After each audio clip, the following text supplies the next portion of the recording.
Hi, I'm Brian. Today's story is the go-kart. In our neighborhood, there's one day in a kid's life that's more exciting than any other day. More exciting than Christmas, or the last day of school, or anything. And today was that special day, my 10th birthday. You see, around these parts, a kid will start marking off the days until his 10th birthday, the day after his 9th birthday. And for good reason. On your 10th birthday, you got to take on Dead Man's Hill. Dead Man's Hill was the steepest, meanest stretch of pavement in these parts. And riding down it on your bike was scary enough. But to go down it in the box was enough to strike fear in any kid with half a brain. The box, as it was affectionately called, was actually a go-kart, but it resembled no go-karts that I've ever seen before or since. If you looked carefully at the box, you would see that it was nothing more than a collection of junk from a nearby scrapyard held together with baling wire. An apple box sitting in a rusty old radio flyer wagon was the body. The steering wheel was a hubcap from a 1968 Plymouth Valiant automobile, and the brakes were a couple of milk jugs filled with sand on the end of a ratty-looking 5-foot rope. I guess the idea was that when it was time to stop, you just threw the jugs overboard and they stop you. Yeah, as if.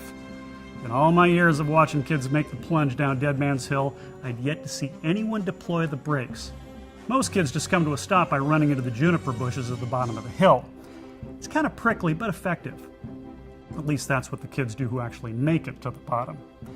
But on the day of my big run, try not to think about that. At 12 noon, the kids gathered along the hill to see me make my run. My best friend, Lefty Gristle, met me at the top with the box. He helped me climb in, strapped on my helmet, and quickly took off to watch the spectacle. I was on my own. Everything seemed to take on an eerie silence. All I could hear was my own breathing as I sat there, gathering my courage. Then, suddenly, the chant began. Dead Man's Hill, Dead Man's Hill, Dead Man's Hill. It began quietly, but within minutes the kids were hollering the chant at the top of their lungs. Dead Man's Hill, Dead Man's Hill. It was time. I hunkered down into the box and pushed off. After that, it was all up to gravity. At first, it was a very pleasant experience as I slowly ambled down the top of the hill. I couldn't help but think, this is a piece of cake. That thought soon ended. Suddenly, I was blasting down the hill, bugs bouncing off my gritted teeth. The kids' faces became a blur as I raced by. I held on for dear life as I tried desperately to keep the box pointed straight down the hill. It was like this rolling pile of garbage I was sitting in had taken on a life of its own. It fought me constantly, doing its best to pull me off the road, but I hung on desperately, like a dog with a sock. I could see the juniper bushes rushing up toward me, and I looked around frantically for the sand jug brakes, but before I could even reach for them, everything came to a screeching halt as the juniper bushes swarmed all over me like angry bees. Then it hit me. I'd done it. I'd beaten Dead Man's Hill.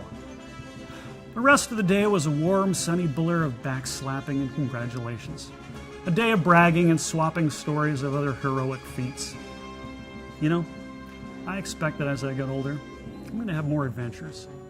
But I doubt that I will ever have an experience to match this day, the day I climbed inside the box and beat Dead Man's Hill.